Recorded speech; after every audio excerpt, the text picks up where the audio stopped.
O que é o mal para o zoroastrismo? E quanto aos milagres? Hoje falaremos sobre o conceito de mal na teodiceia zoroastriana, e também sobre os supostos milagres. A fé zoroastriana afirma que Deus, uma personificação impecável da bondade e da perfeição, não criou nenhum espírito maligno. Existe uma justificativa sólida para isso. Se Deus tivesse criado o mal, então Deus seria imperfeito, carecendo da suprema e impecável sabedoria. Nesse caso, os apelos de Deus, conforme afirmado em todas as religiões dominantes, para que os seres humanos resistam ao mal, perderiam o sentido. Deus não pode esperar que os seres humanos rejeitem algo que se manifesta a partir da própria sabedoria desse mesmo Deus.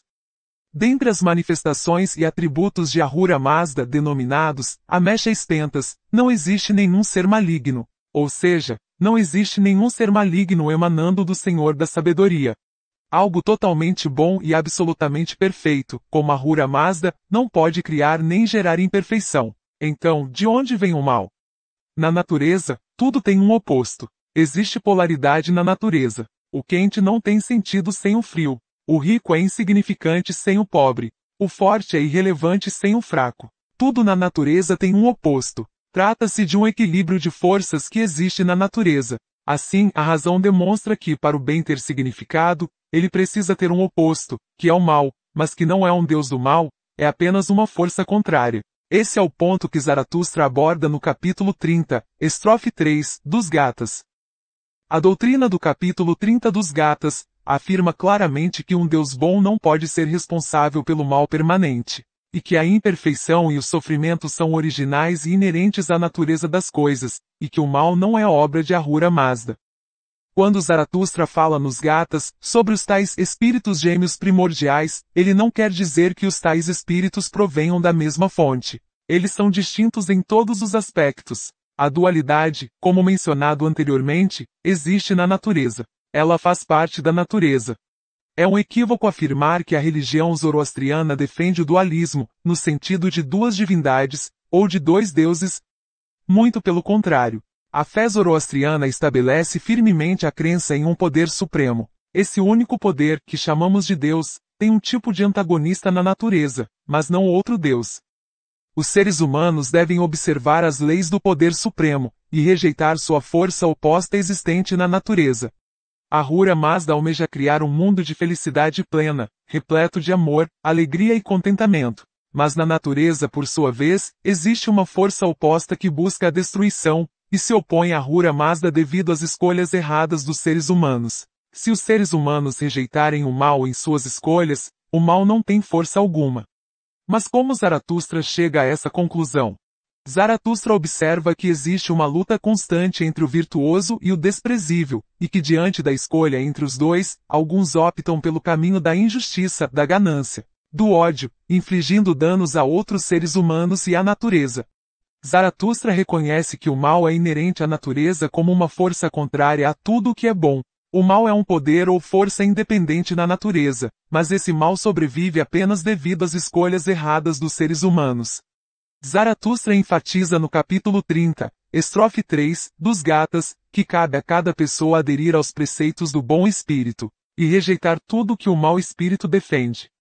Uma boa mente que é de sabedoria, inteligência, justiça e racionalidade, é essencial para distinguir entre os dois caminhos, e fazer a escolha certa, aniquilando o mal.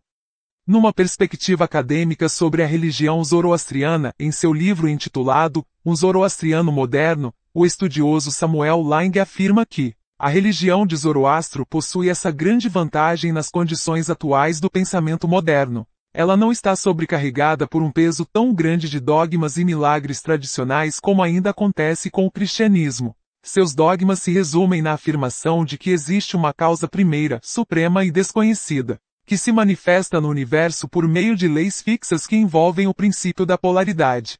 Isso não é tanto um dogma, mas sim uma declaração de fato, ou da verdade última e absoluta para a qual a capacidade humana pode chegar.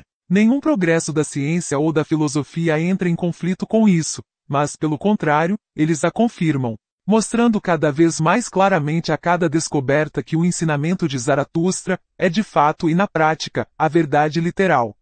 A religião, ou o sentimento de reverência e amor pelo grande desconhecido, que se encontra além da esfera dos sentidos e da razão humana, brilha com mais intensidade através desse meio puro, do que através das névoas da metafísica obscura.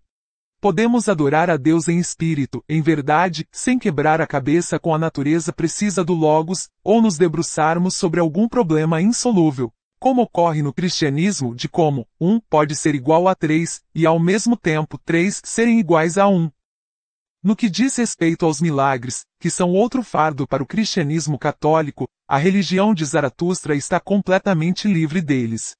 É verdade que existem alguns mitos miraculosos sobre Zaratustra em alguns dos escritos posteriores na língua Pahlavi, ou persa médio, como o mito de sua concepção por sua mãe ao beber uma taça da sagrada bebida denominada Raoma, mas esses escritos não têm qualquer autoridade, e não fazem parte dos ensinamentos originais de Zaratustra. Pelo contrário, as escrituras originais que pretendem registrar as palavras e preceitos exatos de Zaratustra rejeitam qualquer pretensão a essa natureza divina ou poder miraculoso, e baseiam a alegação de ser uma religião excelente puramente baseada na razão. Essa é uma imensa vantagem na luta pela vida, visto que a cada dia se torna mais impossível para pessoas instruídas acreditarem que milagres reais realmente aconteceram, sendo que as supostas evidências em que se baseava essa crença em milagres estão se desfazendo sob a luz da investigação crítica e científica.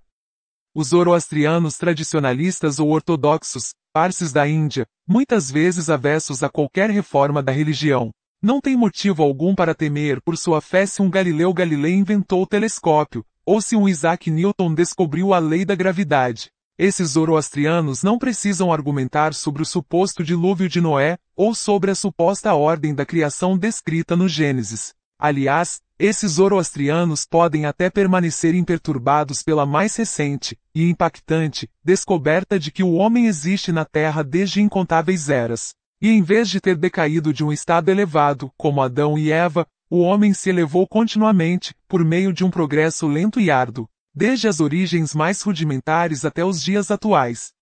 Então, em comparação, quantos cristãos ortodoxos podem dizer o mesmo? Ou negar que sua fé, nos seus livros sagrados e veneráveis tradições, tenha sido profundamente abalada? Enfim, o código moral prescrito pela religião zoroastriana é tão puro quanto sua teoria é perfeita. Samuel Lang afirma categoricamente que todos os ensinamentos centrais do pensamento zoroastriano estão em conformidade com a ciência e são por ela confirmados. Samuel Lang expressa eloquentemente como os ensinamentos de Zaratustra se baseiam na razão, derivada da compreensão dos princípios naturais. Ele fala sobre a primeira causa, que é uma expressão filosófica para Deus, e como Deus se manifesta por meio de leis fixas que incluem o princípio da polaridade, ou dos opostos que existe na natureza. Os princípios zoroastrianos são baseados na ciência, e a ciência confirma esses princípios. As leis fixas, imutáveis de Deus, portanto, não admitem milagres. Os poucos milagres atribuídos a Zaratustra, ou à sua família, se interpretados literalmente, não têm fundamento, como discutido detalhadamente em vídeos anteriores. As histórias ou anedotas são alegorias para atos virtuosos, e nada mais do que isso. Um verdadeiro zoroastriano, um fervoroso seguidor da lei natural de Deus, não se confunde sobre a natureza do Criador, ao contrário do cristianismo, que é incapaz de explicar como Logos, um termo bíblico para Deus, pode ser o Pai, o Filho e o Espírito Santo, a Trindade no cristianismo, ao mesmo tempo. Cristãos fazem um malabarismo gigantesco na tentativa de explicar isso, mas não conseguem. Um zoroastriano não se perturba com os avanços nas descobertas e invenções científicas, pois elas nada mais são do que a humanidade adquirindo uma maior compreensão das leis naturais, com as quais a humanidade progride rumo a uma maior compreensão e apreciação de Deus Todo-Poderoso. Os seguidores de Zaratustra não precisam ter medo do progresso da ciência. As pesquisas e descobertas científicas jamais entrarão em conflito com os princípios e leis eternas de sua religião, a religião de Zaratustra. E finalmente, o código moral de Zaratustra e seus ensinamentos são puros e perfeitos. Por hoje é isso.